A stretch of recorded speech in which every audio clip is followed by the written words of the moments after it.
Hi guys, welcome to yet another video.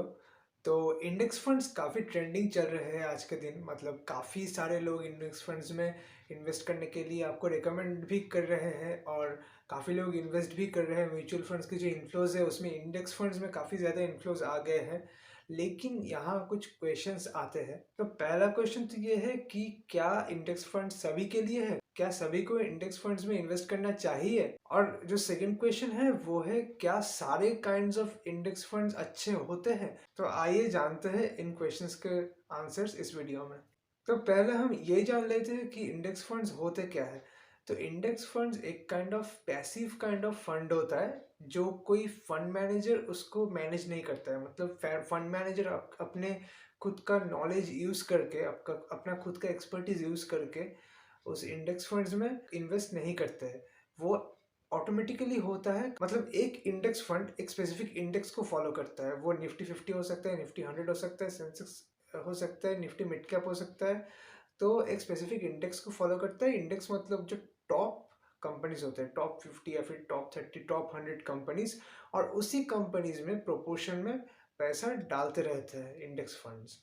इसको कोई manage नहीं करता। तो फॉर एग्जाम्पल सपोज मेरा एक कंपनी है, वो कंपनी नंबर 1 में है एक इंडेक्स के लिस्ट में। मतलब नंबर 1 कंपनी है मेरा कंपनी इस साल।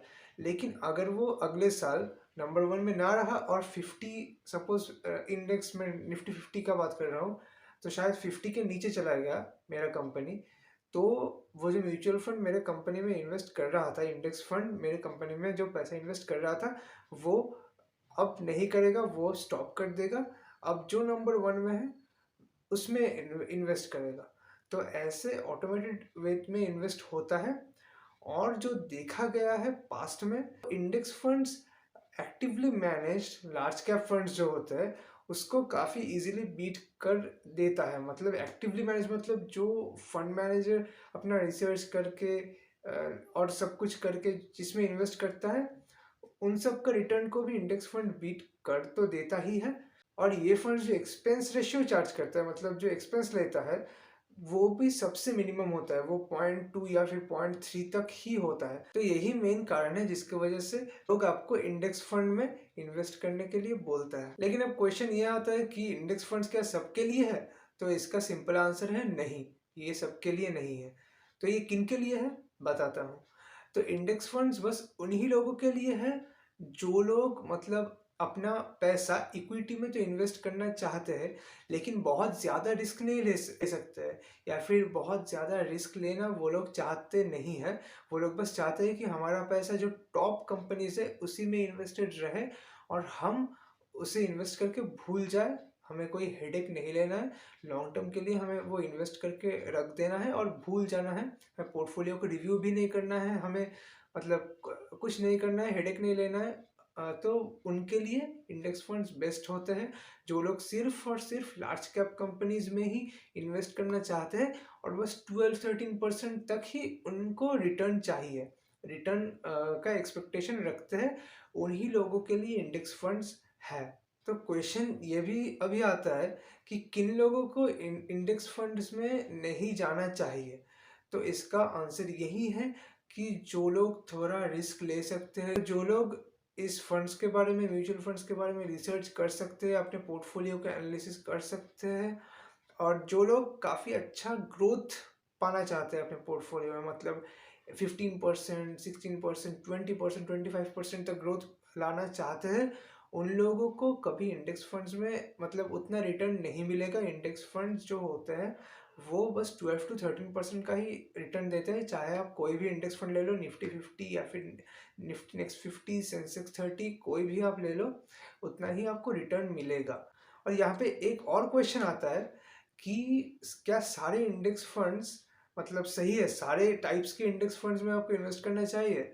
तो इंडेक्स फंड्स काफ़ी तरह तरह के होते हैं। For example Nifty 50, Nifty 100, Sensex 30, फिर निफ्टी मिड कैप 150 होता है और निफ्टी स्मॉल कैप 250 होता है। तो हमेशा एक बात याद रखना कि कभी स्मॉल कैप इंडेक्स फंड में आप इन्वेस्ट मत करना। मतलब स्मॉल कैप 250 का जो इंडेक्स फंड्स है उनका रिटर्न काफ़ी ख़राब होता है, और इसका रीज़न यही है कि स्मॉल कैप कंपनीज का कोई भरोसा नहीं है। आज जो नंबर 1 में है वो टोटली बैंकरप्ट भी हो सकता है। तो स्मॉल कैप कंपनीज़ का अगर हम देखें तो एक्टिवली मैनेज जो स्मॉल कैप फंड्स होते हैं वो कंपैरेटिवली काफ़ी अच्छा परफॉर्म कर देते हैं, आउट परफॉर्म कर देते हैं स्मॉल कैप इंडेक्स फंड्स को। और जो स्मॉल कैप इंडेक्स फंड्स होते हैं वो बस 8 या फिर 9% तक ही आपको मैक्स रिटर्न लाके दे सकता है या फिर दिया है पास्ट में।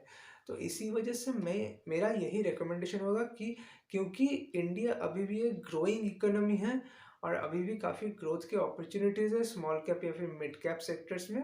अगर आप ज़्यादा रिस्क ले सकते हैं तो फिर आप लॉन्ग टर्म में मिड कैप या फिर स्मॉल कैप कंपनीज की तरफ, मिड कैप या फिर स्मॉल कैप फंड्स की तरफ देख सकते हो जो एक्टिवली मैनेज्ड है लेकिन इंडेक्स फंड्स नहीं है। तो यही था आज के वीडियो के लिए। आई होप आपको काफ़ी ज़्यादा इन्फॉर्मेशन मिला अबाउट इंडेक्स फंड। अगर आपका कोई और क्वेरी हो इसके रिगार्डिंग तो आप कमेंट में बिल्कुल पूछ सकते हो और चैनल को सब्सक्राइब कर देना, वीडियो को लाइक कर देना। मिलता है आपसे नेक्स्ट वीडियो में। Thank you.